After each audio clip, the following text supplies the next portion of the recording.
This is arguably one of the greatest conversations I've ever had. Jimmy Soni wrote this incredible book about the PayPal founding, a story that details this extreme rivalry between Confinity and X.com.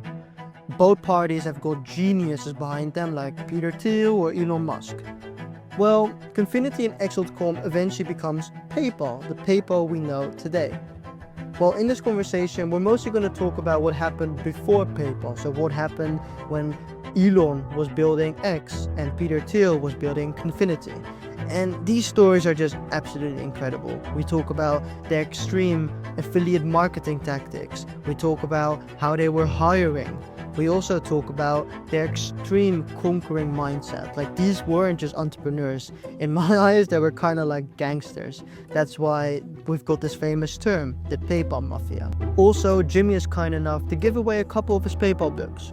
All you need to do is email him, and that's it. It's completely free. So you will find his email in the description. PayPal's founding to IPO, how many years was that? Like 3, something like that? It was 4. So there was a board member. I think I may have said this somewhere else, but there was a board member who joked. He's like, "It took you longer to write the book than it took us to build the company." Now, in the moment, what I should have said is, "Yeah, it's because you had 200 people and I had one, buddy. That's why." Hmm.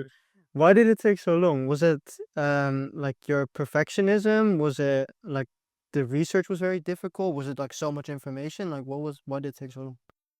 Yeah, I mean, do you want me to dive in? Like, are you Yeah, I basically already started it, and we can just cool? cut it whenever you want to start. I'll do it. I just throw myself in front of this, so yeah. Okay, great. Yeah, it's a great question for about why the book took as long as it did. There are a few reasons. One is you can't just waltz into the offices of the people I was writing about and expect to get time with them. These are very, very busy people, probably some of the busiest people like on planet Earth, right? And so you can't just like drop them a line and be like, can I pick your brain? That's not gonna that's not gonna happen. That kind of email is not gonna go over well. That's one reason it took a while. Is it took a while to build trust so that I could get the necessary introductions I needed to do the book. The second reason is that, you know, I wanted to reach out to as many people as I could. And so there are books like this that are written about technology companies where people will interview maybe 20 to 30 people who are at the very top of the company. But I fanned out and I found a lot of people who worked at the company, and that just takes a really long time, right? It takes a long time to write individual emails, not copy and paste, individual emails to individual people, to track down their email addresses, to go find them, to set up time. All of those logistics just take a super long time. The third reason it took a really long time is I did many, many, many, many drafts of each chapter. So I'm a big believer in rewriting. I knew that I was aiming for a pretty high standard for this book. And so the idea of like I looked back at a Google Doc I had, which was like my master document for the book. And just in Google Docs, I did 7 revisions of each chapter, right? And so I have it as a V1, V2, V3, V4. So it's all laid out. And that just it's a huge amount of time. So that's another reason. And then the last reason is that I wanted to be rigorous in my fact checking and in, I would say, the quality of the writing and the presentation. And so part of the reason for those 7 rewrites and then like a bunch more rewrites that came after, like 4 or 5 that were when it was in PDF form, is because, you know, I didn't want the book to be boring, but I also didn't want the book to be wrong. And when you work with a fact checker, as I did, they point out every little error or mistake or anything that you kind of screwed up or whatever. And you got to go back and you got to like fix that stuff. And it just takes time. I don't have a team of people that was working on this with me because also I just felt a certain, call it a certain protectiveness over the process. I felt like it would have some integrity if I was the one like shaping everything, right? It'd feel weird to me to have too many people in the mix. Now, I hired people to do different pieces of it or to do reads or to do fact checking, but the actual kind of churning out the words and doing that and doing the interviews, you can't outsource sitting with somebody for 2 hours and getting their story, right? I mean, I guess I shouldn't say you You can't. You could. could. It'd be But weird. It'd be weird. Like if I was like, hey, Sharif, go do this interview for me, then people would be like, wait, I was talking to Jimmy and now this guy Sharif shows up. It'd be a little odd. yeah. And there's also like before like AI agents. Like I imagine if you wrote a book right now, you might use AI more. But I think like For you sure. could see in the book while I was reading it, like you can see the effort you put in, like the mini details that you mentioned. Like, yeah, I spoke to this employee who's like somewhere far, far away in the company. Like no one, it was probably really even hard to find his name or email. Oh, yes. But you got that little detail, and like me myself as someone who does a lot of research, I could like instantly tell like, damn, he must have spent hours and hours and Oh, days and man. years on this. I think the other thing I didn't mention is the reason that it took a long time is because I had a lot of paper records too. Mhm. So this was an interview based book, but it was also I would say like half interviews, half paper records. And I was really fortunate that people actually kept records. And so I had the ability to go back and read paper. But the thing is, you're only gonna like find the gems if you read every single page of what people send you. And so here's an example. Um, I had this binder that I made where I printed out the end to end, I printed out the all company emails for each year. And so, like in any company, you're gonna have like all at companyname.com, right? Or like all employees at whatever. And there's only a few of those. Not I shouldn't say a few. There are those notes felt like fair game to me because they were broadcast to a whole bunch of people and they're a very revealing look at what's going on within a company. So I printed all of those out, and they were thousands of pages by the end of just like email after email after email. But within those documents is how I was able to trace the life cycle of the company. And so if you for example, if you read the book, you'll see in there after the 9/11 attacks, Peter Thiel writes a note to the entire company. It's his interpretation of what happened, and it's a note to the company to try to make sense of this incredible tragedy. And I found that because I read every note from 2001, and I was just like, okay, August, okay, September, oh, flip the page, and all of a sudden there's this like meditation from Peter about 9/11, and I felt like that was the way that I would get to the effect that you're describing, which is I wanted people to feel like, oh wow, there's so much detail here, I feel like I'm living it with these people. And that was my ambition. I mean, people have all kinds of different ambitions for their projects. For me, it was important that this thing be specific and be new. There's a lot written about these people, but that's the other thing. I was trying to not be boring. I was like, look, enough is written about these people. If I'm going to do something, I should really strive to have something new that I've gotten that I've provided for the reader. Mm-hmm. And like before you decided to write the book, did you already like know like this was gonna be like what you were gonna find was gonna be so crazy in a sense? Because what I'm thinking is like you're probably doing your research and then it's like, oh my God, this is way crazier than expected. Like what? This really happened? Did that actually happen when you were doing the research? Was there It's a really involvement? yeah, it's a really good question. I would say that that is it's a very insightful question. I thought that there were going to be nuggets that I would uncover that would be different and maybe a little crazy, right? I figured that there was something buried after 20 years that was going to be a little like off the wall. I don't think I realized that in doing the kind of digging I did, like I found a whole bunch of those, right? And I think I had some instinct that it would be true. I mean, look, you get this much talent in one place, this many big personalities in one place, and like things are inevitably going to happen, right? Mm-hmm. Like this is not going to be a sewing circle. Like these people, this is like a very intense group of people. And like as somebody who's like kind of wired that way myself, I knew like when I'm with my call it intense friends, stuff just sparks fly, good and bad, Yeah. right? And mostly good, but and I would say that like I knew that there was going to be some things like that. I didn't realize the extent to which it would make for very, very good literary material. So at one point, I quote Shakespeare in the book, and I was reading a decent amount of Shakespeare when I was writing it because I was like, wait, this is just like if Shakespeare had the internet, this is what this is what he would have written about. I mean, this is crazy. There's something like there's ego, there's ambition, there are coups, there's backstabbing, there's there's passion, there's like infamy. It's all here. It's all condensed into this crazy PayPal story that nobody knows. And so I didn't expect it to be as lively as it was, is probably the word. I didn't expect that when I was reading it and writing it and like learning this stuff that I was like, wow, this was massive ups and downs, emotional highs and lows. Nobody goes into a job expecting it to have this kind of like huge ups, huge downs, and like sadness, depression, anxiety, fear. I didn't think it would have the emotional high and low valence that it did. That was definitely a surprise to me. But look, you put you put Elon Musk and David Sachs and Peter Thiel and Reid Hoffman and Max Levchin and a bunch of these other people in a room, you gotta expect some sparks are gonna fly. Oh, for sure. Yeah, for sure. And I was sitting at the edge of my chair like the whole time reading it. And just a note on that thing you just said about the group thing. Um, we'll talk about that later, like the company's culture. But I would like to thank you for this one thing because you did open my eyes because I just moved to Portugal, different country, so away from my friends and the people I always work with.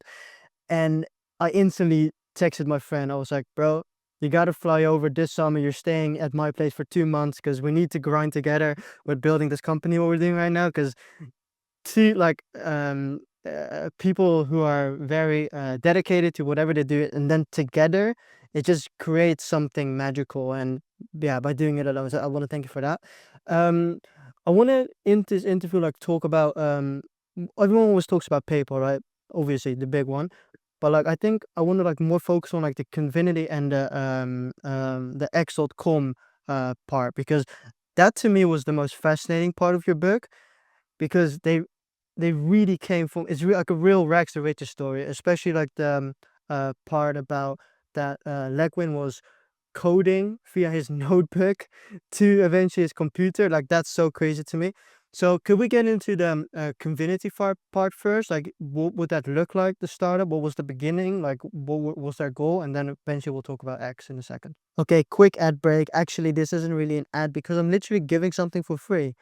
A lot of entrepreneurs like Charlie Munger are obsessed with history. And as an entrepreneur, it can be kind of tiring having to look for all these great history books. Well, I made a list of 100 history books that will completely change your life and it's completely free. So if you want the list, the link is in the description. And now go enjoy the rest of the episode. Yeah, no, I'm happy to. So just for context for people who are listening, if you've many of your listeners have probably used PayPal or they've used a derivative product of PayPal or a company that PayPal acquired along the way. So if you use Venmo, you've used PayPal, right? At this point, PayPal is used in over 190 countries around the world. They process, I mean, an insane amount of money every year. It's a pretty common part of many people's financial life, right?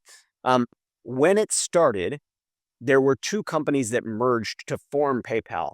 One of those companies was created in late 1998, and it was called Confinity. Um, it was created by Max Levchin and Peter Thiel. Many people know the name Peter Thiel. They don't necessarily know the name Max Levchin. I think he kind of prefers it that way.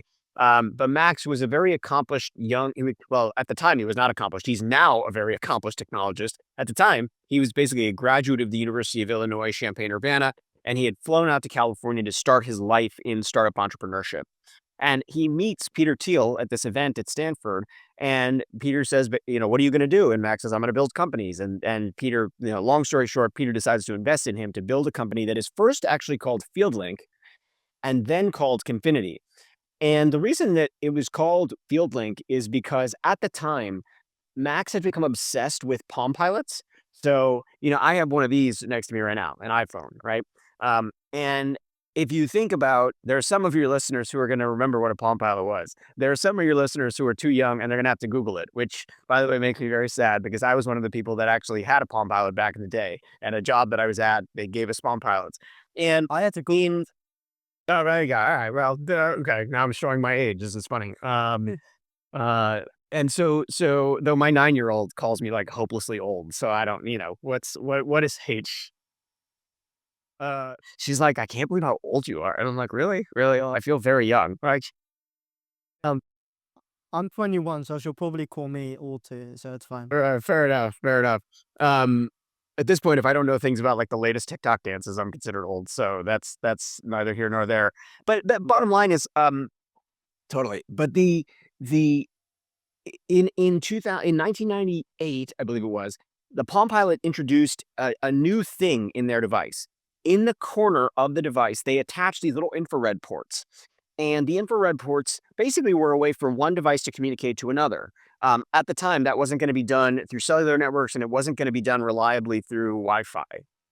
And so these infrared ports, if you had two Palm Pilots, you could stick them next to each other and communicate things. For Max, he had done some work using Palm Pilots to build apps for companies that were like had sales reps, and they wanted to reconcile like what the sales reps are doing out in the field with their own books back at headquarters. When the infrared port was introduced, the team had an idea that like one way that you could use the infrared ports is that I could beam you money. So if you and I were having lunch together and we each had a Palm Pilot, we could whip out our Palm Pilots and use the corner of the device to beam each other, let's say $5 or $10 to settle up a lunch tab, right? And it was an interesting notion. And that product was called PayPal, and it was created by the company Confinity, right? And look, sort of anybody listening can sort of ascertain like this product has some serious limitations. Like, what if the other person doesn't have a Palm Pilot? Palm Pilots were not as widely used as iPhones and Android phones are today, right? Like, this is the very early days of technology. Like, a lot of early adopters does not make for a big market for a product. The infrared ports were also notoriously glitchy. I went down this internet rabbit hole where I found like like some of the old comments about the infrared ports that were available online, and it was like sad. Like they were just like glitchy as hell. They didn't really work that well. Even when they came out, even the Palm Pilot guidebook couldn't identify a proper use case for the infrared port. That's how like this is sort of like an innovation without a purpose, right? And so but they launch headlong into it. They're like, look, what's going to happen is like everybody's going to have one of these devices, and eventually everybody's going to need to beam money from one person to another. So if we master money beaming, we're going to be successful. That is the first iteration of what became known as PayPal. Yeah. And then what I found like very interesting was that realization like, oh damn, we've been focusing on the wrong thing the whole time. I got this one quote from your book. It's Sachs. So Sachs for Thiel, he joined the company if the email product was given the primacy. I said, if that's what the company is going to do, I'll quit my job at McKinsey tomorrow, because that sounded to me like a killer idea. Sachs said. Thiel assured him that email would take precedence over beaming, and Sachs agreed to join the company. Do you think like a big part of like the success is also the fact that because they went from beaming to eventually emailing money, that email was also on the rise and it was kind of like normal for everyone to have email? Because you just mentioned for the Palm, like you actually needed to have it. There were only like, I think, Right. 5 million, if I remember correctly, 5 million people had it. Yeah. Yeah. So it's a really important point that at this time, email is reaching its maturity. And part of the reason is because of the success of a service known as Hotmail. And so Hotmail goes viral. People start getting email addresses. By 1997, 1998, and 1999, emailing is becoming common. If you have an email address, you're no longer some like weirdo who plays with computers. You are everybody, right? And so they have two waves they could ride, right? Two possible waves. One wave is Palm Pilots, like expensive devices that like most people don't have, or they could ride the wave of emailing money. And the moment that you point out is actually a very important moment in this story because it is the introduction of David Sachs. And David is hugely responsible for exactly what you described. He tells Peter and he tells the team, I don't think I don't think Palm Pilot money beaming has a future. But I do think there's no current mechanism for emailing money successfully from person to person. And if you decide to do that, I will join the company. And he's leaving, by the way, a very good job at a very prestigious place, McKinsey and Company, to take a chance on this startup from his friend, Peter Thiel. So it's not a small thing. The important point is that he comes in and really focuses the company's technologists and its product and everything else on what is going to be most useful for the most people. And that is emailing money. And he sees it right away.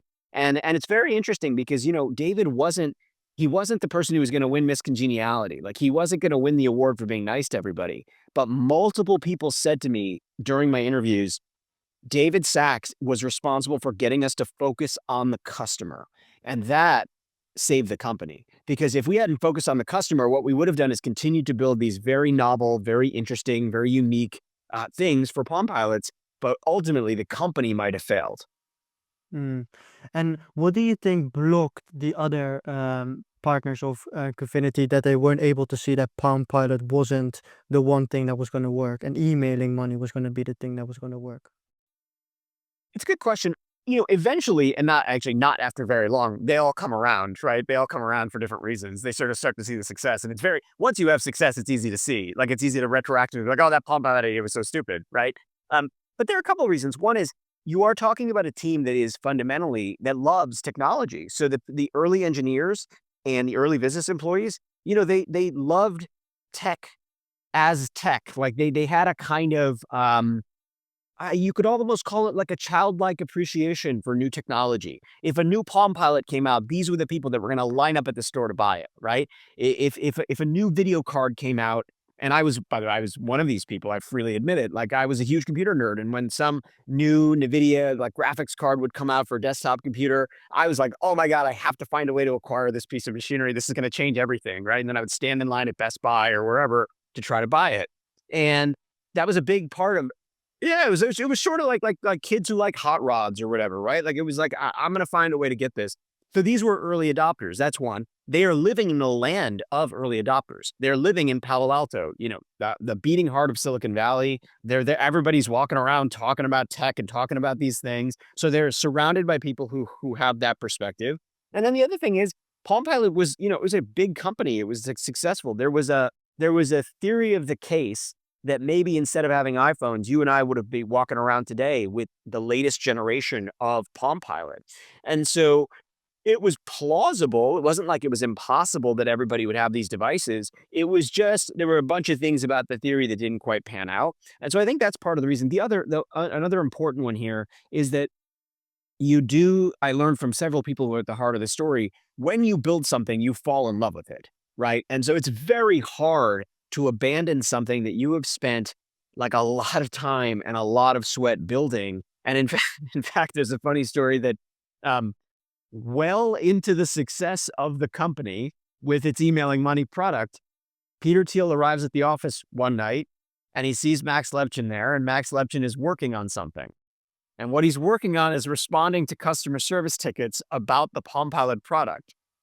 And Peter sort of yells at him a little bit and says, "What are you doing? You're like the CTO of the company, and we've got this product that has hundreds of thousands, I think at the time, of users, and you're focused on this like Palm Pilot product that has like maybe a few thousand users." He said, "This is not an efficient use of your very limited bandwidth. Like you need to abandon this thing."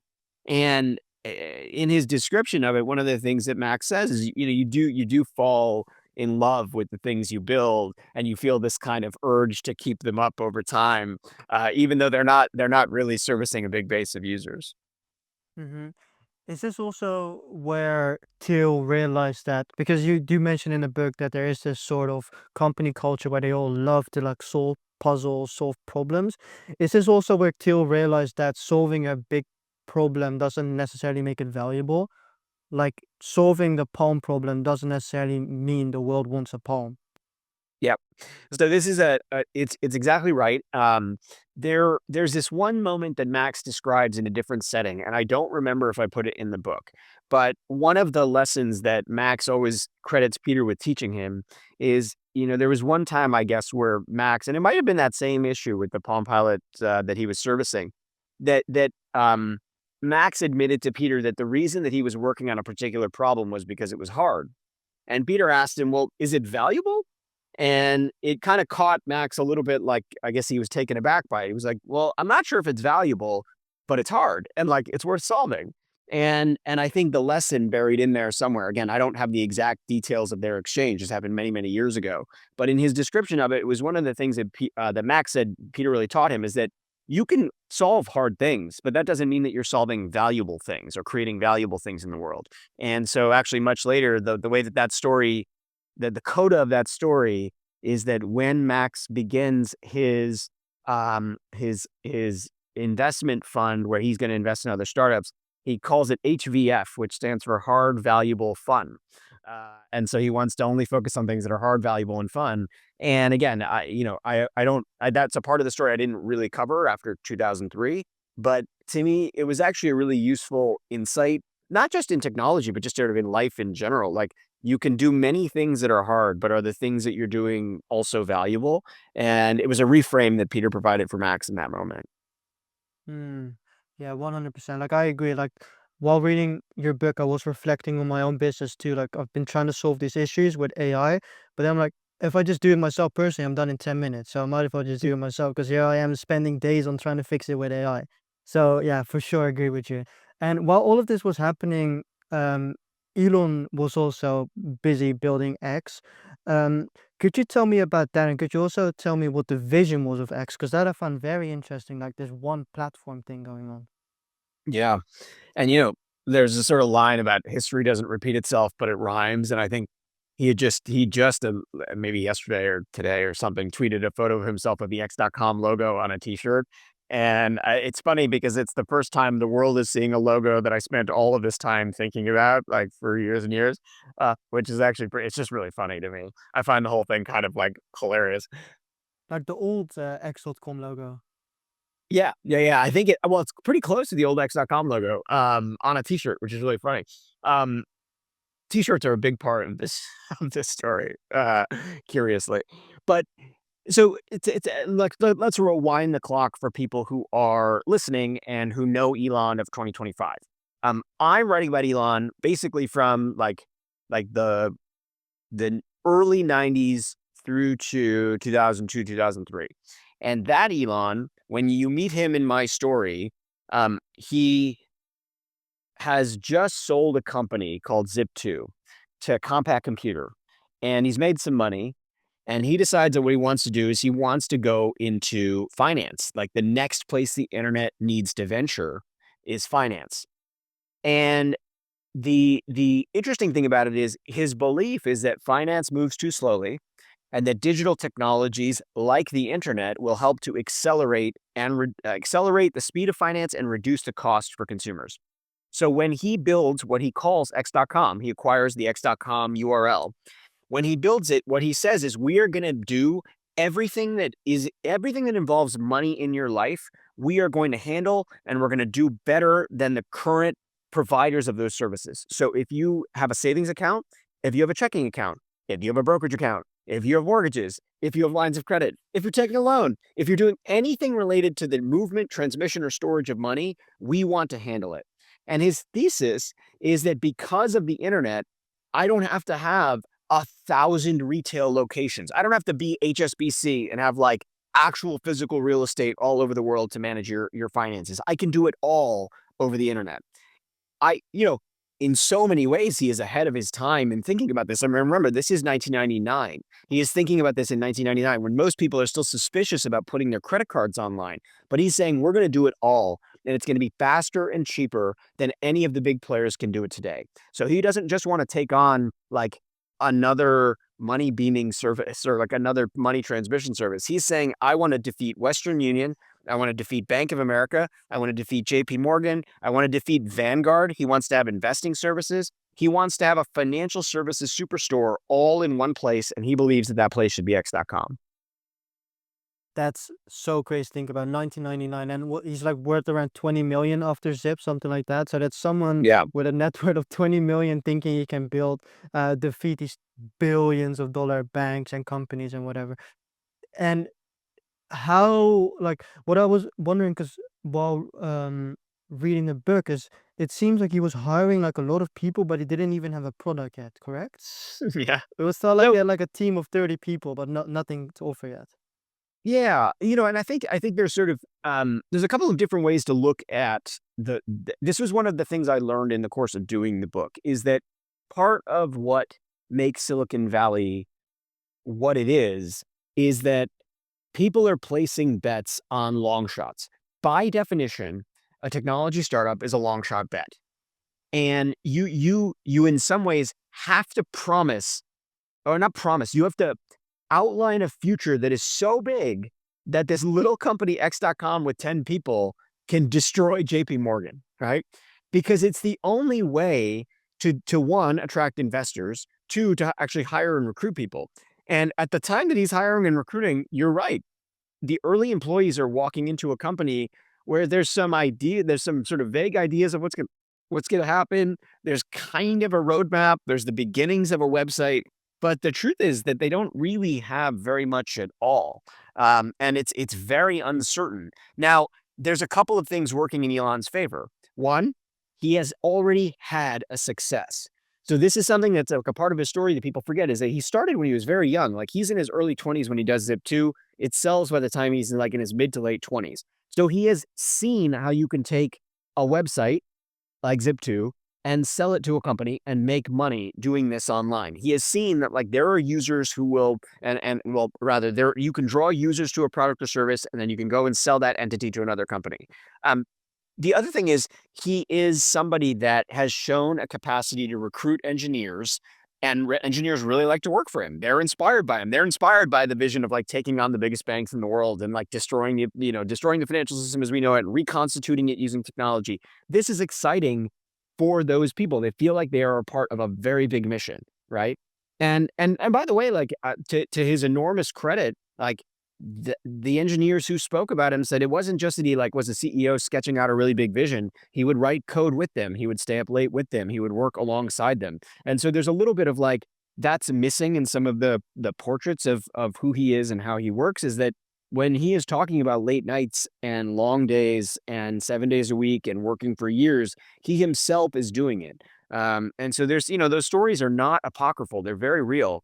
And so there's that piece of it that sort of gives you confidence. And then the other is, banks are slowly starting to embrace digital services.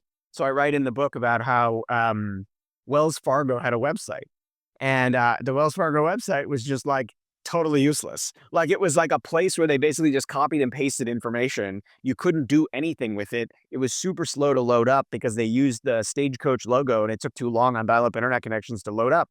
But you can kind of see the future start to happen there. At some point in the future, could you envision a future in which, Sharif, you went onto your bank's website, typed in some keys, logged in, were able to check your account balance? Yes. He is simply trying to accelerate that future and do so not as an employee at one of those big institutions, but as a startup founder creating something new. Mm.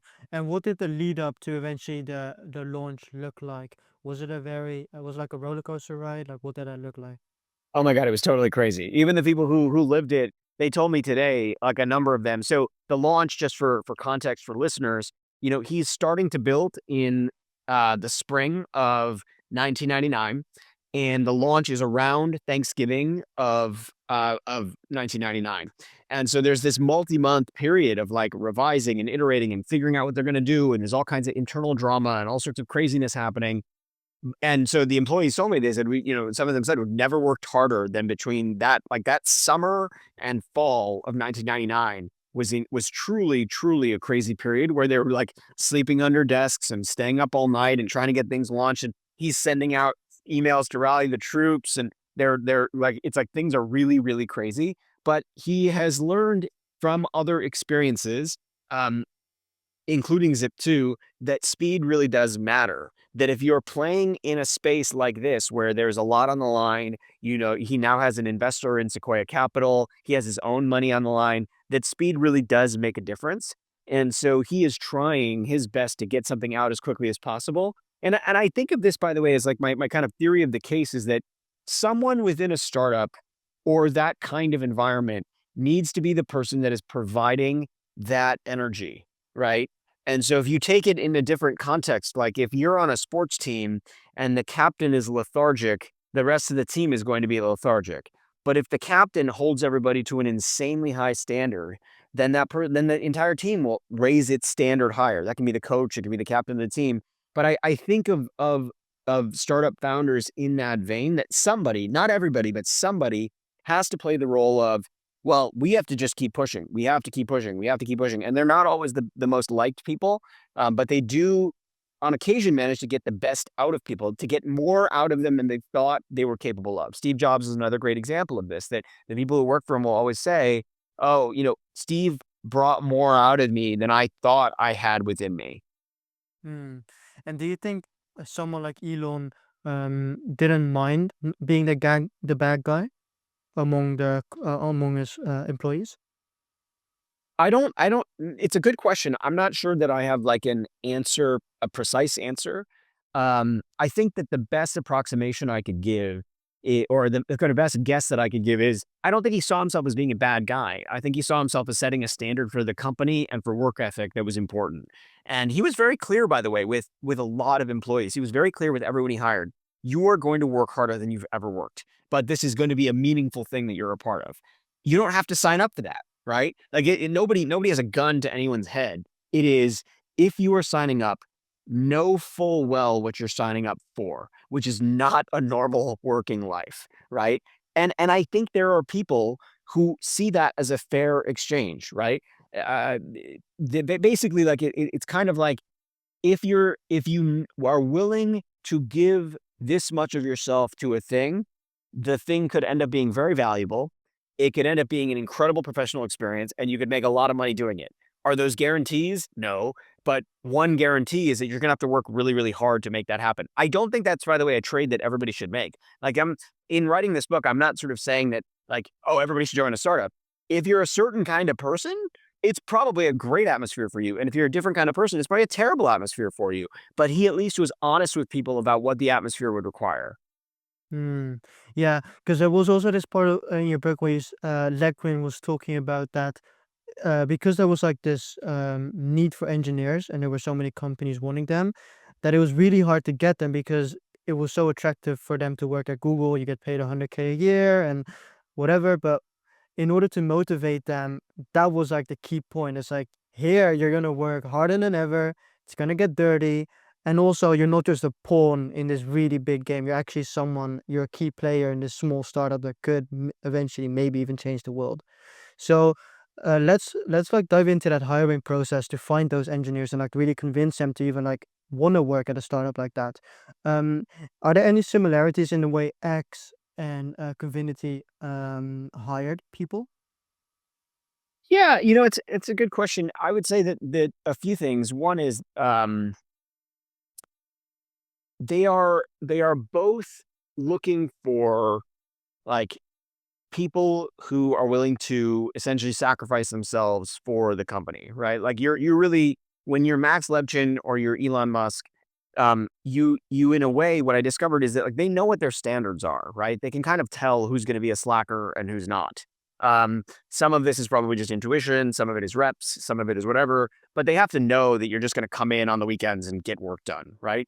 I would say the other thing is that, they, at the early part of the company, they have both companies. There's a little bit of a difficulty recruiting because they're competing against successful internet companies that have already gone public and other startups that have a lot of venture capital who can recruit. So in 1999, the dot-com bubble has not burst yet. And so there is basically the problem of, you have a lot of engineering talent, but you have a lot of places that talent could go. And some of those places are places like Google and Yahoo that are established companies. And if you're somebody that's like, oh, I want money and stock options and these things, you can go there. And it's a little harder for a company that has no products, very small team, less budget, to actually go and recruit people. That changes in late 2000 and 2001 because the dot-com bubble bursts and a lot of other companies are gone. And so now what happens is, you have a lot of people who are laid off, and they now Confinity, well, by then what is called PayPal has the ability to say, no, no, like, we're going to be able to be a little bit choosier about the people that we bring on. One big difference between the two companies: Confinity does not have as much money as X.com does. So X.com has millions in the bank because of Elon and then because of the investment from Sequoia. So they have a little bit more room in terms of who they could recruit, how much they could pay. They can hire people a little bit more experienced. Confinity, like, truly has to, like, do a very guerrilla strategy of like finding friends and like finding people who are available, right? And like finding people who are like crazy enough to take a gamble on this thing. The other thing is, remember, Elon, because of his success, is somebody that people look at him and they say, well, if I hitch my wagon to his star, I know that he knows how to get to success. He can take us from 0 to 1 to sale or 0 to 1 to IPO, right? Because he's done it. Max and Peter have no reputation within Silicon Valley. So it's not as though you join that company and you're like, oh, this Max Levchin guy, he's for sure going to be successful, right? Like you're really taking a little bit of a bigger gamble, which means that the people they had to recruit necessarily are factoring that gamble into their thinking about whether to join the company. I would say the other thing that both companies do is the hiring methods are unconventional. Elon will take people out. There's this one story I recount in the book. He takes somebody out he asks this person to fly that day to meet him. They have dinner. They stay up until like late, like 2 o'clock in the morning talking. And then Elon looks at him and says, can you come in at 7 a.m. to get your offer letter? Right. And so he's like, that's how intense the recruiting is. Once he's found somebody he wants, he goes after them pretty aggressively. On the Confinity side, it is somewhat similar in that if they find somebody they are interested in, that person comes in for an interview, they actually have to interview with the whole team. So they make them talk to the entire team of people. It's like a day-long gauntlet of interviews, and then they make them an offer. And so, there's some like little tiny differences between the two, but in 1999 in particular, they're both facing some of the same challenges. The market for engineers is very hot. Engineers can command a premium, and you have to find the right person. You wrote in your book, Max Levchin kept repeating, A's hire A's, B's hire C's, so the first B you hire takes the whole company down. How do you think both companies were able to recognize A's in the first place? Like, was it smartness they were looking for? Was it logical thinking? Like, what are like key points that they were looking for? Yeah, and it's funny. He's actually paraphrasing or quoting Steve Jobs there too. So Steve had a similar line. Yeah. And I think there's one thing is like he is an A. you know? So Max Levchin by all accounts and by his track record of success is a phenomenally successful engineer and a phenomenally brilliant business mind. And those two things are very rare. Um, so he knows an A, sort of in that way that like you can kind of sense when somebody is going to be kind of like you, and you're like, oh, we understand each other. I kind of get that you're probably built the way I am. So I think some of it is intuition. Like I do think that a lot of it, like it's like, why did Peter and Max become friendly and then friends and then coworkers? Well, because I think both of them sort of said, oh, you're like a little bit like me. Like you love these things. You're very intense. You don't like to lose. You're very competitive, right? Um, and so there's a little bit of like almost like you're looking into a mirror when you meet somebody, and you're like, okay, we understand each other, right? I think part of what they did is they just tried to find people who they would like when it came to engineers. Max would subject them to tests. He would actually have them solve puzzles and some computer science problems in the room when he was interviewing them as a way of seeing if this person is as good as advertised. There is only so far a resume can take you. And so there's this famous moment in the book where this guy comes in, he's got a math PhD, and he comes in for an interview. He comes very well recommended, very well regarded. He comes in and Max throws a math problem at him. And the guy starts to solve it and he starts writing on the wall and he fills up this like whiteboard. And then he starts writing on like the glass wall of the doorway or something in the office. And the way Max described it, he said he got the right answer, but he had to basically design like a brand new calculus to find the answer. And so he says that was not somebody I was going to hire. And he said, in spite of him getting the right answer, the problem is that he took so long to get the right answer. And in the work we do in technology entrepreneurship, you need people who are efficient, not just effective. If it's going to take you that long to do something, we can't move at that speed. I need somebody who can get there much more quickly. And so that, it's a very kind of specific anecdote, but it's revealing of some broader things they were looking for. They were looking for hackers, right? They were looking for hackers. They were looking for people who were okay with a good enough solution so that it solved the problem so they could get to the next problem.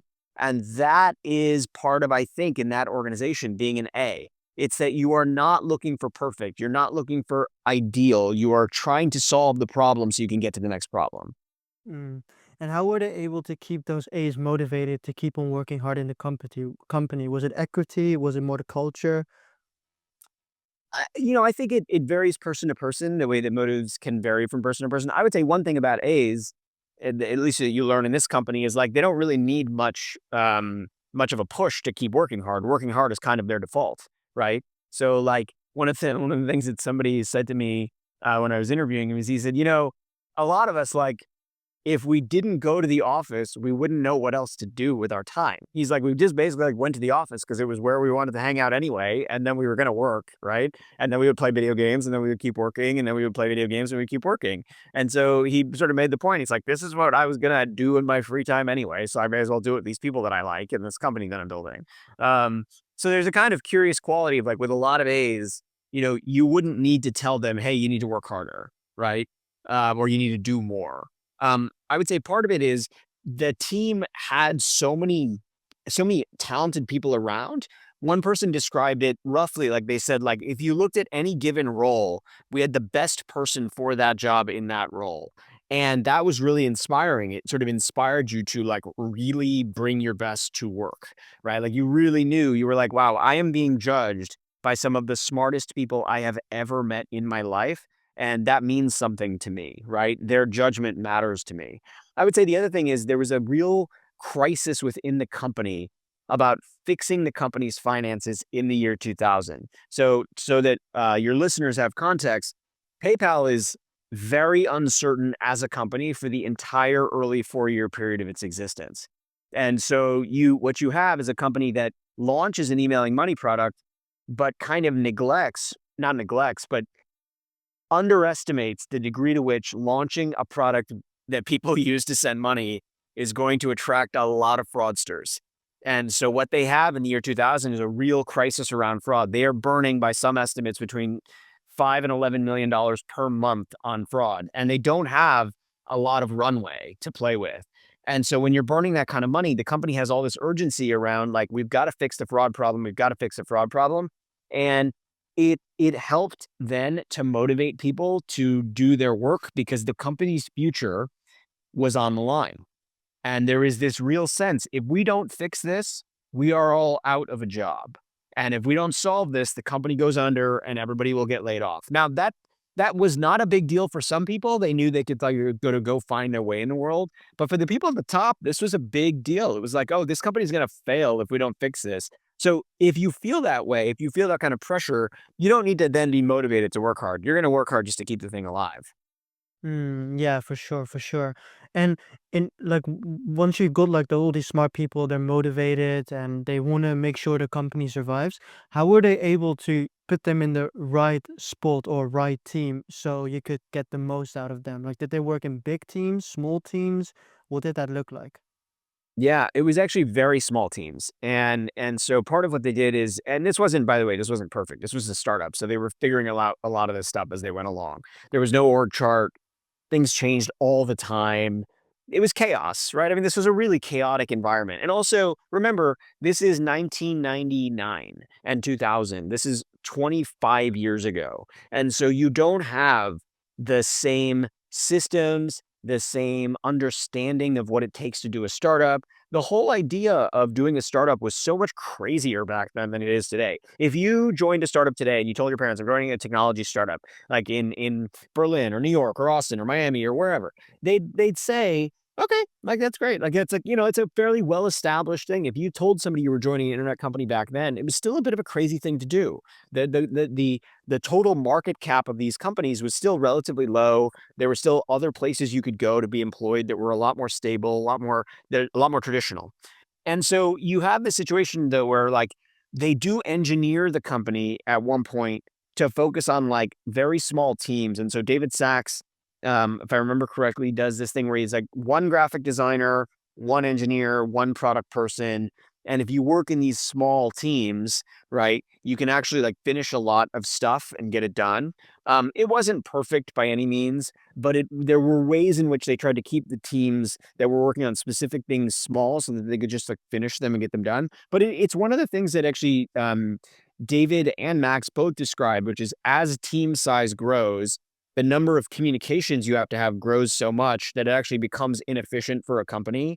And so you have to be very careful about how you manage growth and manage team structure, because what you'll end up with is essentially like as Max describes it, all these pairwise communications that actually chew into the ability to get things done and get things released.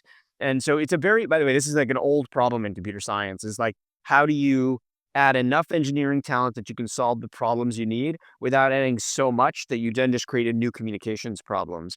And so they tried to keep the team size small. They tried to attack specific problems. I would say the other thing is, at the company, people did move around a lot, right? They moved roles until like they found a place that they fit. It wasn't always perfect, right? But you had people who would one day be working on customer service, who another day would be working on something completely different, right? And there are people who are brought in to do X and they end up doing Y.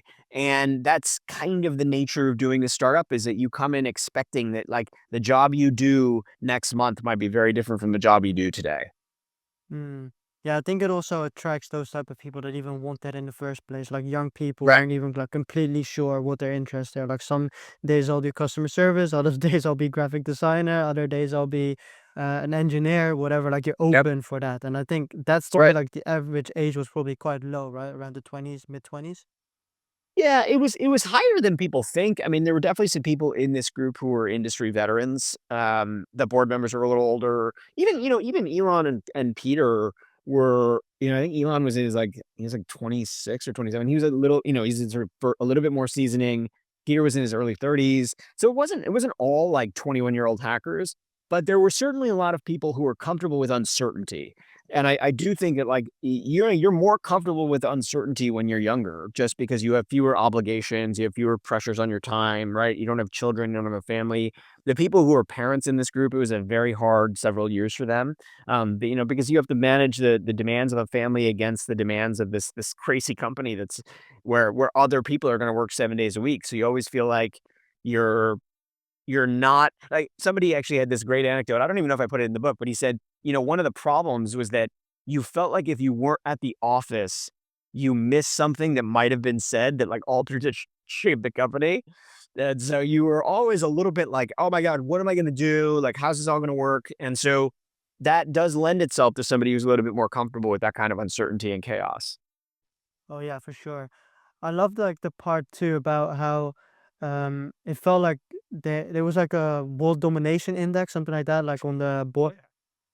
I recently made a video about Rockefeller, and I gave him the term like he was a modern day conqueror, and he probably, if it was like 1500 years ago, 2000 years ago, he'd probably be like a Alexander kind of. Mm. And I see the same with like these PayPal founders. Like if they were born 2000 years ago, they'd probably be the ones conquering Europe or something along those lines.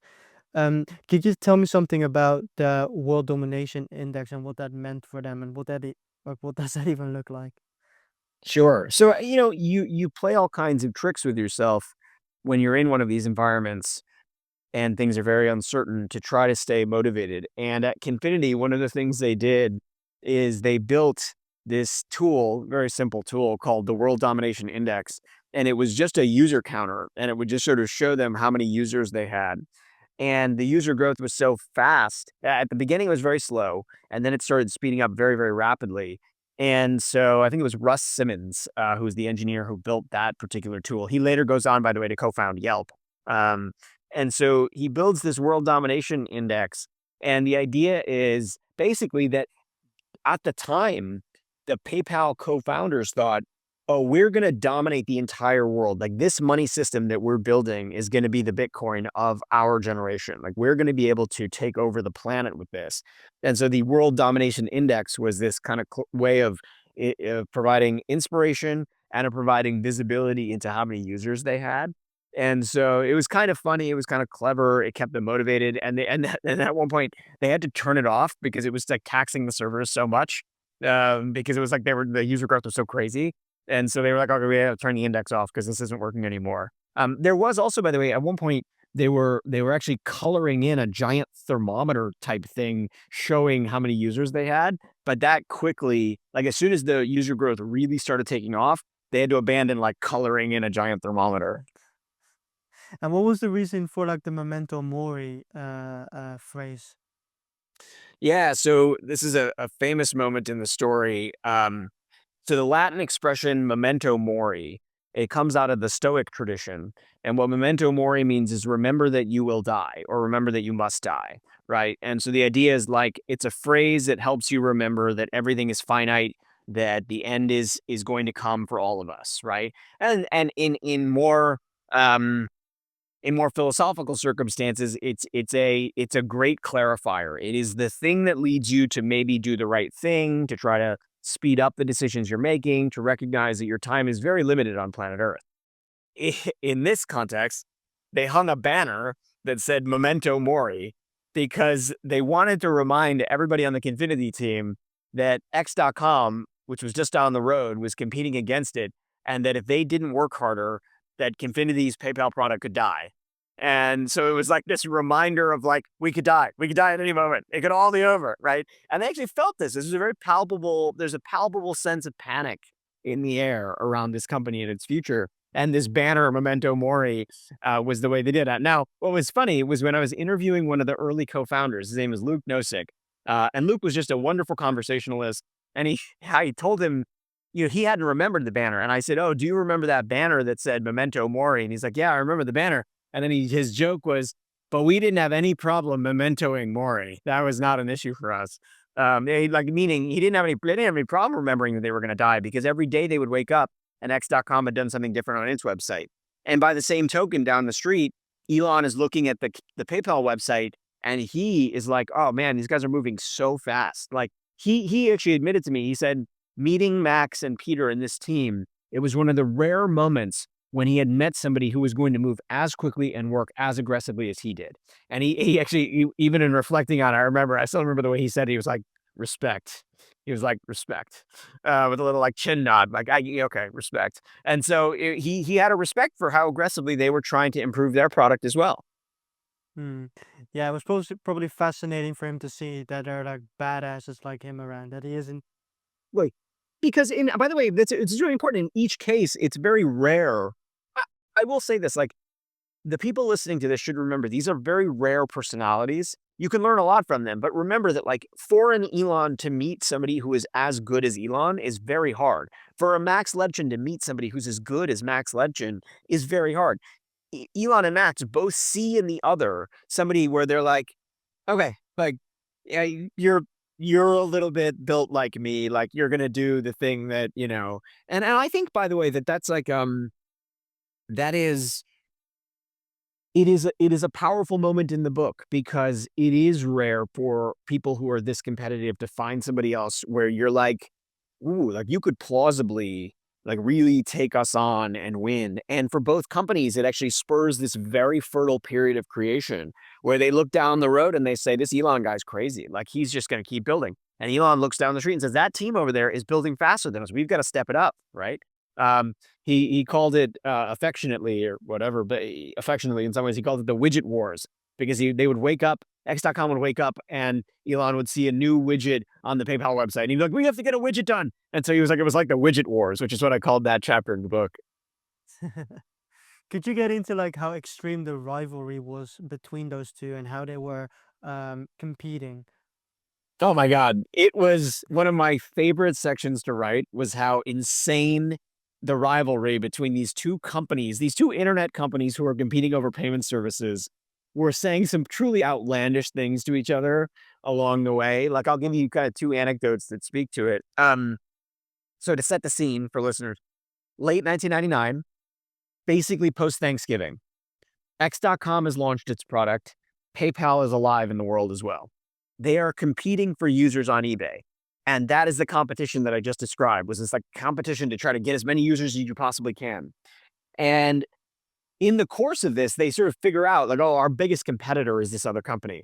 And so one anecdote is there's an engineer named Yu Pan who is celebrating a birthday at the office, somewhat predictably at the office. They bring out the birthday cake, and instead of "Happy Birthday, Yu Pan," it says "Die X.com die" on it. It's pretty extreme. On the just on the street, again, down University Avenue, Elon sends a note to his people at his company. And the subject line is something like a friendly note about our competition. And the text of the email, it was, well, let me put it, it was a memorable email, so much so that people remembered it 20 years later. They didn't remember the exact text, but the text was roughly something like kill PayPal dead, die, die, die, right? Like they really were like going after them.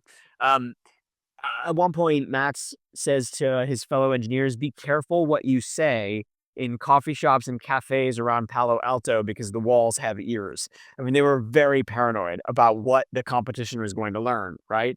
And in retrospect, it can look foolish to us, but imagine it was like deadly serious to these people. If they didn't win, their company would be done. And they were going to do anything and everything, including, acting a little bit crazy around this competition. And the competitive juices spurred some really important product innovations during that time. They were so fierce. I think to me, like the most fascinating part of the book was like the affiliate war they had, Mm. and the way they were burning through money. Because that just showcased to me what Peter Thiel was talking about in Zero to One, how a monopoly is better in that sense. Because if it was a monopoly, they wouldn't have to like burn through so much money for affiliates, I guess. Could you share that story of those Yeah, affiliates? totally. So what you're describing is this scheme, this bonus scheme. So um, rewind the clock a bit. Luke Nosik studies one of the great viral success stories on the internet, which is Hotmail and its proliferation. When Hotmail was launched, at the bottom of each email, at one point, they introduced this link that says, get your own free Hotmail account, right?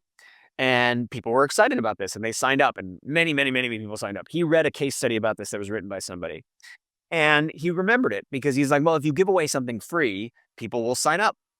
And there at PayPal, they came to the conclusion, well, what if we just gave away free money? Like, what if every time, let's say I sent you an affiliate link, Sharif, you signed up and you got $10, but then if you signed up, I also got $10. So it was a double affiliate. Like, there were two fees being paid. They launched this either at the same time or around the same time. X.com says, well, we'll just do it with $20, right? And so they are pouring money to, it's like, it was somebody just described it as like a race to go bankrupt, right? That like, and one other person described it as the largest transfer of venture capital money to college students in human history, because you had all these people signing up fake accounts and just pocketing the $10 and then moving that $10 somewhere else, and then moving that $10 somewhere else. And so you had this race at the time purely for user growth. They were giving away money. But by the way, the innovation or the insight at the heart of it is you can give away many things, right? David Sachs has this line. He's like, we didn't feel bad giving away money because banks gave away toasters, right? So like if banks are giving away stuff to do user growth, if we're giving away money, part of what we're doing is we're we're giving you the thing you're going to use in the PayPal ecosystem, right? Like we could send you a toaster, but you're not going to send a toaster to somebody else. You are going to send money to somebody else. So the idea was like we're familiarizing you with this system that now allows you to send money from person to person. So it was madness, but there was also genius in it, right? The madness was no checks on it, millions of dollars going out the door, tons of fraud, fake accounts. I had this person tell me, he's like, oh man, if I had a nickel for every time like Elvis Presley signed up for a PayPal account or whatever, or like John Doe or whatever. At the same time, you are bringing on a lot of people onto the system. And I would say that in particular, part of the reason that it worked is that a lot of transactions that were happening on eBay, the auction website, which is where these two companies first find a home, a lot of those transactions are very low dollar transactions. So if I'm buying something from you, Sharif, that costs $5, and a company gives me $10 to pay you, then I have made money buying whatever it is I'm buying from you, right? Which is pretty lucrative, a pretty attractive offer if you're a customer. And so there was a little bit of like, because the market was eBay, these bonuses really did increase like the margins on transactions for a particular community of buyers and sellers. And so it was very attractive for them to use PayPal and X.com to pay for auction transactions. Mm-hmm. Because before PayPal, if someone bought something from eBay, that person had to like um send their fee over to the headquarters of eBay, something along those lines, right? No, It, it's well, based on trust. Yeah. So eBay, again, to provide listeners with some context, at this time, eBay does not have a payment system. And so if I bid on something, let's say, Sharif, you put up a painting on eBay and I buy it for $100. You and I have to figure out how I'm going to pay you. I can pay you by check. I can pay you by cash. I can pay you by money order. I could wire you the money through my bank. People were sending in like note cards with like nickels and dimes and things taped to them and sending that. So it was the Wild West in that like there was no efficient way for me to pay you. Into that system steps these two companies who say, well, Jimmy can pay Sharif using PayPal or Jimmy can pay Sharif using X.com. And all of a sudden, me having to walk to the post office or to my mailbox with $100 in an envelope becomes something as simple as going to PayPal.com or X.com and sending you $100 via email.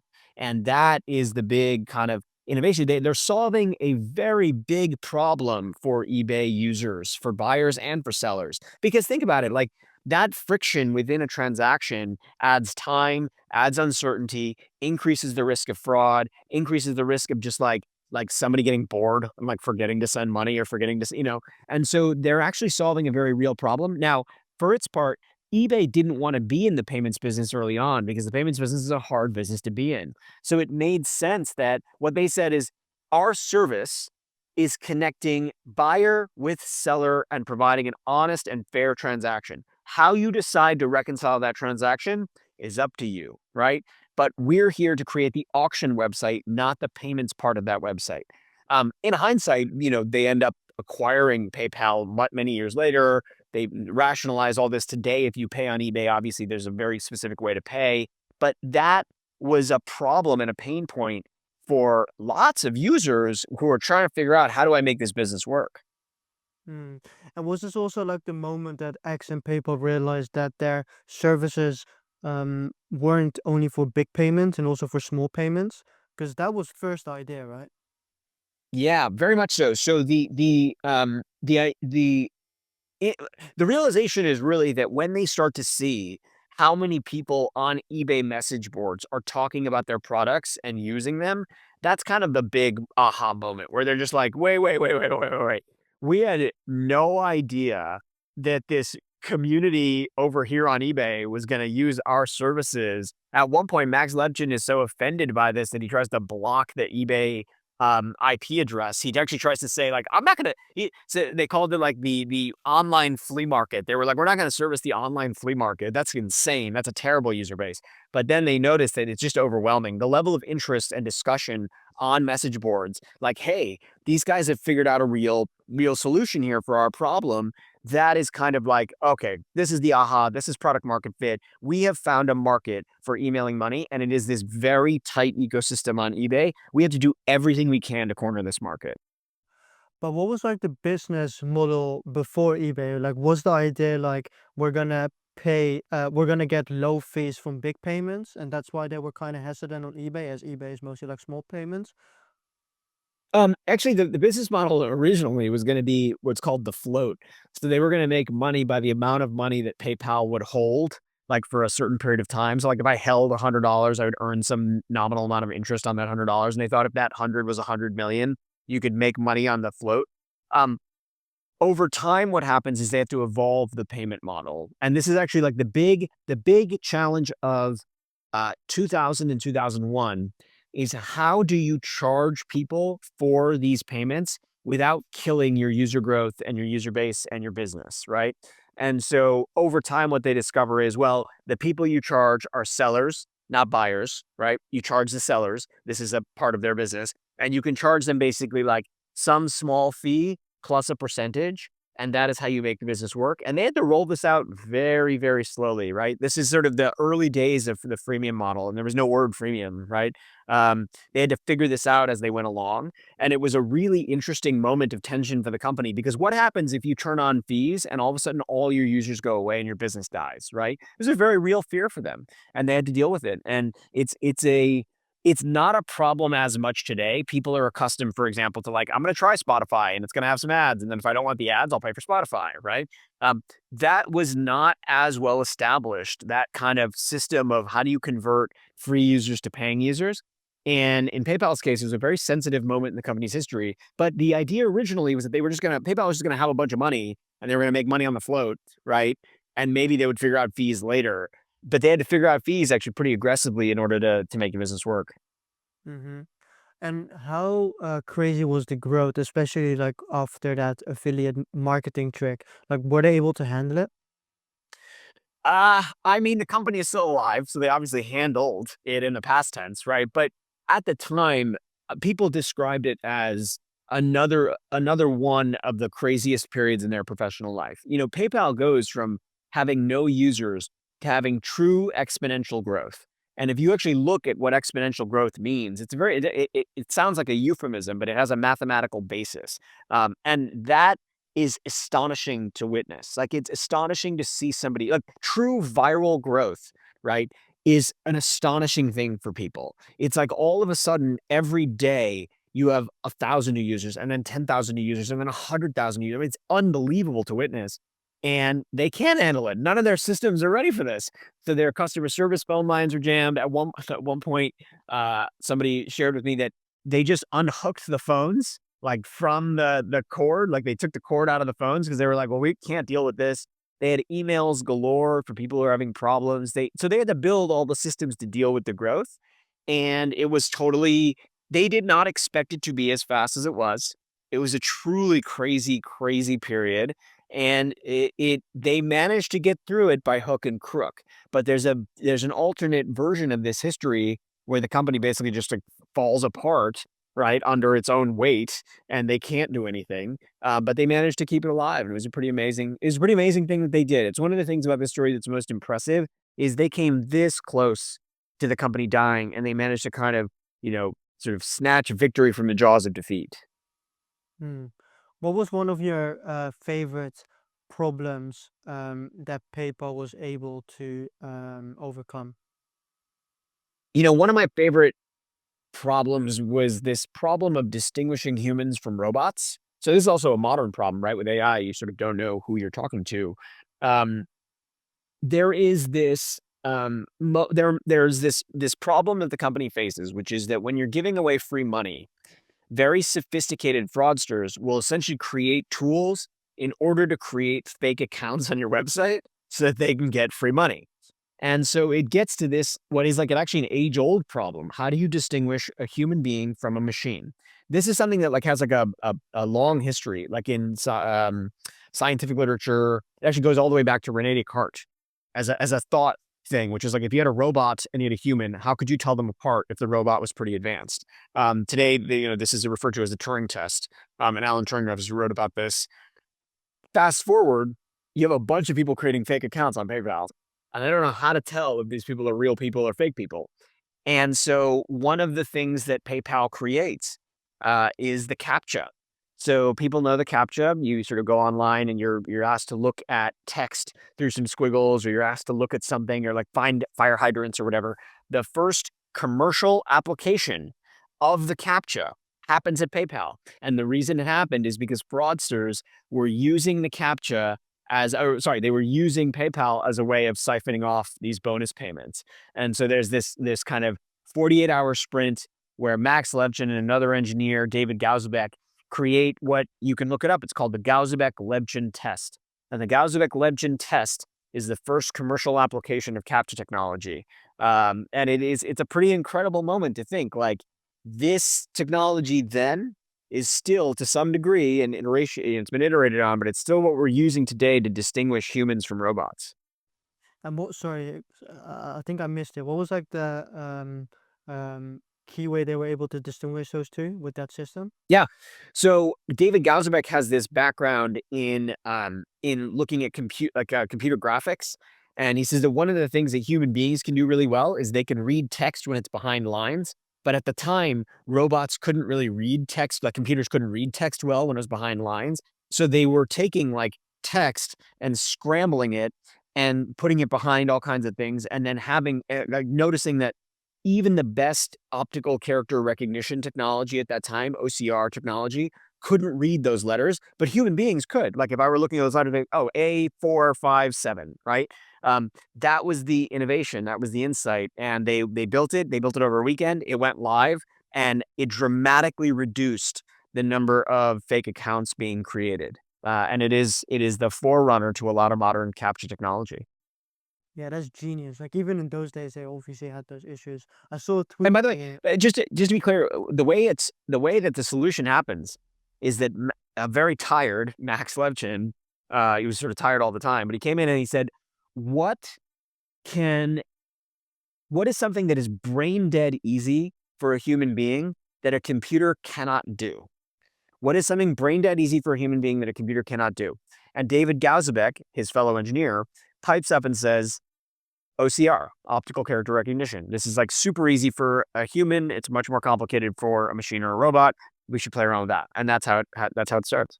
Mm, I think like now for like the modern sense, with paintings or pictures, you can often like distinguish it by looking at the fingers because often they have like 6 fingers. Says apparently AI has like this difficulty with hands for some reason, no idea why. I saw this tweet from you too that AGI has maybe already been completed as what was it your daughter asked some of those Yeah, I was just having fun. I mean, the stuff I post on Twitter is just me having a good time sometimes, especially when it involves my daughter. It's just all the jokes we share. And so she had this moment. It was yesterday, actually. This happened where we were sitting around and she was saying how I had said to her, "Oh, you should," like she had a book cover that she created. She's trip off the old block. She's like enjoying writing her own books. And so she had this book cover that she created, but she didn't have her name on it. And I said, "Oh, you should make sure you put your name. Like all authors have their name on their book covers." And she said, "Oh, when I tried to do that, I couldn't get ChatGPT to do it." And there are like rules and regs about ChatGPT not putting author names sometimes on book covers. But I've played around with it enough and you can get around those things pretty easily. And so I said, "Hey, you could just trick ChatGPT. Like I've done it. You could play around with it. You'll be able to trick it." And she looked at me and she basically said, "Well, I don't want to trick ChatGPT." And I said, why not?" I was like, I was sort of asking like, "Why wouldn't you?" And she goes, "I don't want to trick ChatGPT. ChatGPT is a friend." And it was such like an amazing moment where I was like, wow, you have a completely different relationship to this technology than I do. Like you do not see this the same way that I see it. You see it as a friend. Like she described it as a friend, right? And I was like, wow. And so that's why I just sort of tweeted this thing about like, who says we don't have AGI, right? If my daughter's describing ChatGPT as a friend, I think we've reached that point. Yeah, that's hilarious. I had the same with my girlfriend. Like she recently said that I always end the conversation saying thank you. I was like, why? Just because he's being kind, like he's helping. I was like, dude, oh my lord. Which There's also there's some research that indicates that the nicer you are to the LLMs, the better they perform. So your girlfriend's not totally far off. There was some paper that somebody published where it said if you use polite language, the performance is better. I think we're still learning the full extent of these technologies. It's actually a really exciting time. I mean, I'm excited by it because I think it's like it's fun to see what we're learning as a result of these technologies. Yeah. I heard like the opposite from a friend who also does he's also an engineer. He said the opposite, like you should not be kind for some reason. I like that. There you go. Maybe it changed.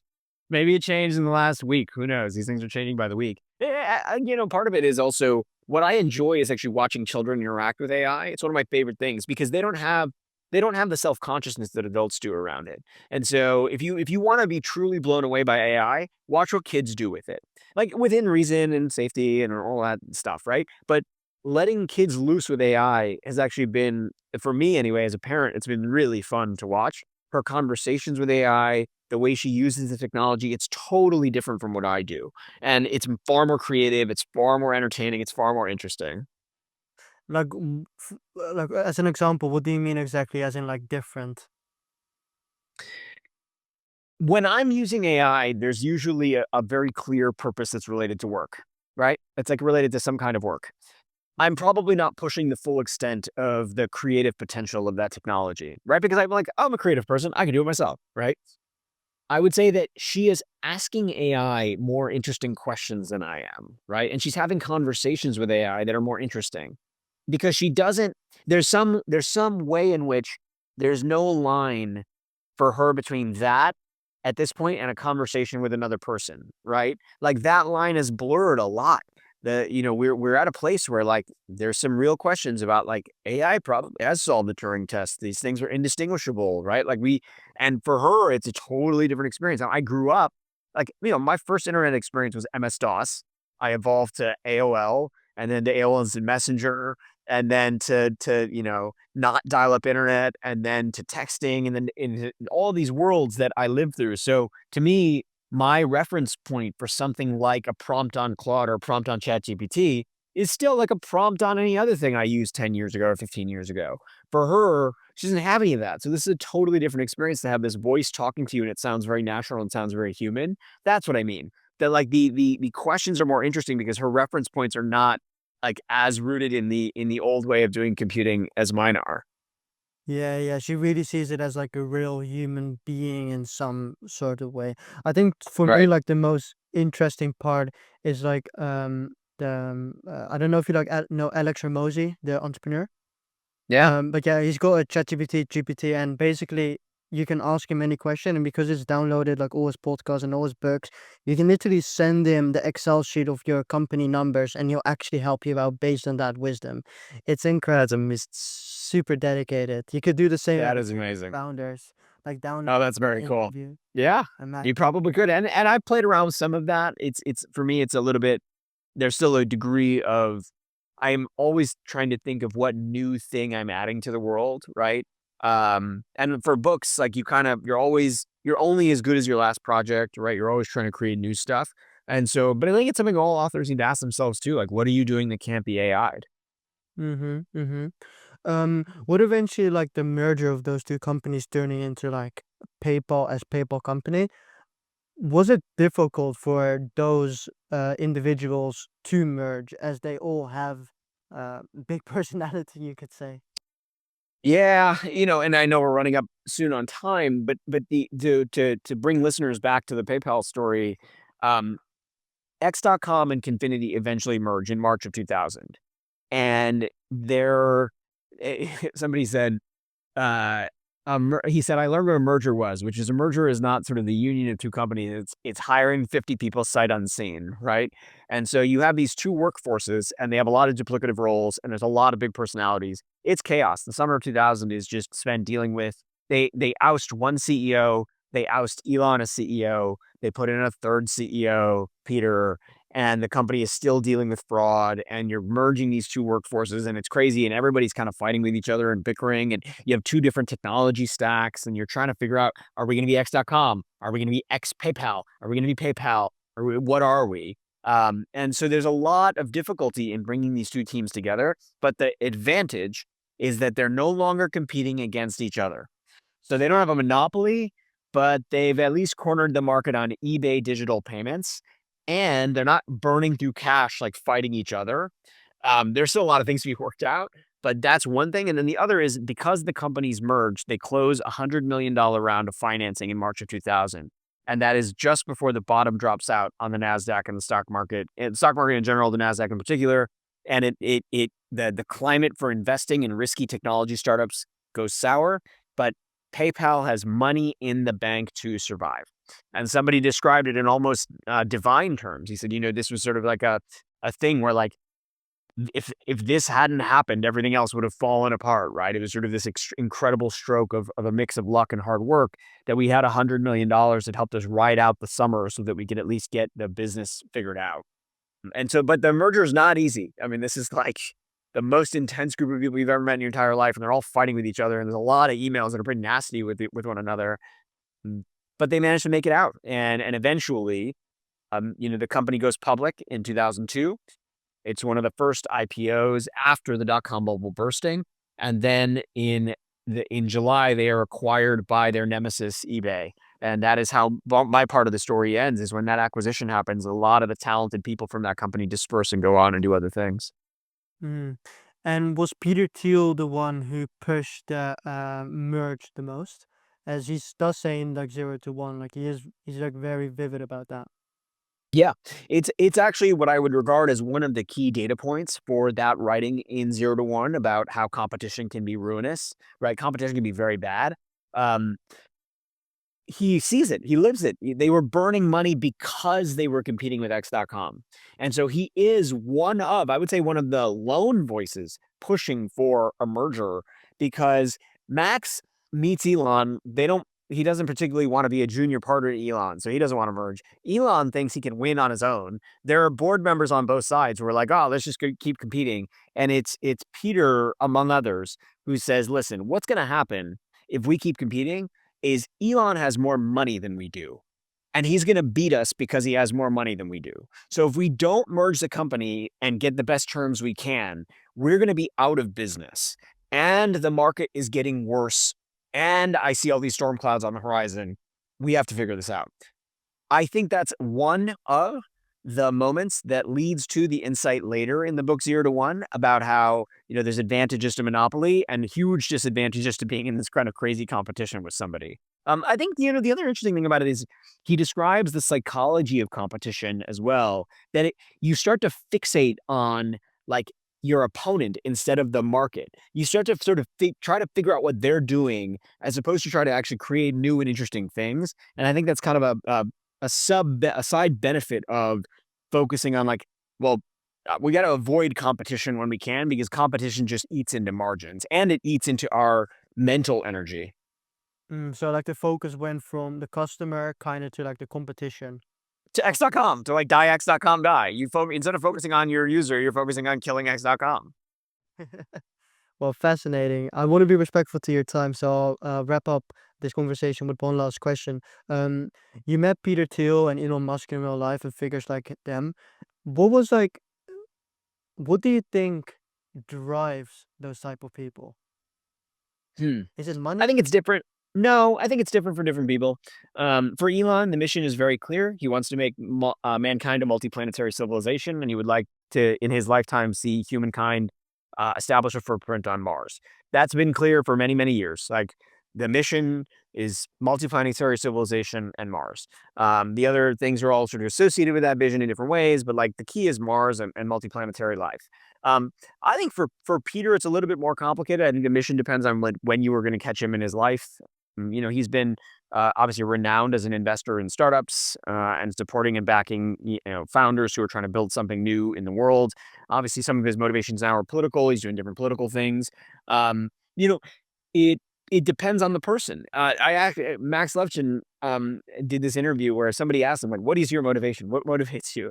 And his answer was like actually refreshingly honest. He says, I'm just a guy who builds companies. He's like, I don't know any other way to be. This is what I like doing in the world, right?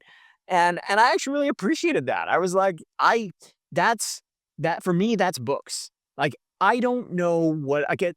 I love books. I've always loved them. I'm always gonna write them. And for me, it's like, this is just how I know to be in the world, is just doing this thing, right? Um, and I think that the motives depend like, they're very different from person to person, and that's, like, a very key thing to remember about these people is they're individuals who are part of a team. It doesn't mean they all think alike, right? They have some features that where they are alike, but, they're actually very unique people, and for each of them, the motivation is very, very different. Yeah. Wow. Thank you so much, Jimmy, for your time today. It was a fascinating conversation.